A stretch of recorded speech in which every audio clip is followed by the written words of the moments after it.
The subscript tag drops the text lower on the line than the surrounding text on your web page. Here's an example.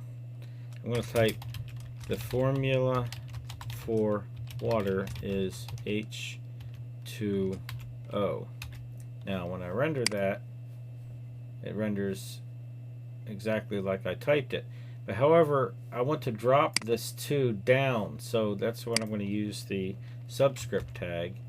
So I'm just going to put the subscript tag before the 2, the opening subscript tag before the 2, and I put the closing subscript tag after the 2.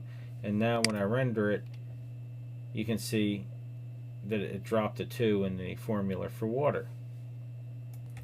The subscript tag requires a closing tag, and everything that's between the opening subscript tag and the closing subscript tag is affected by that tag.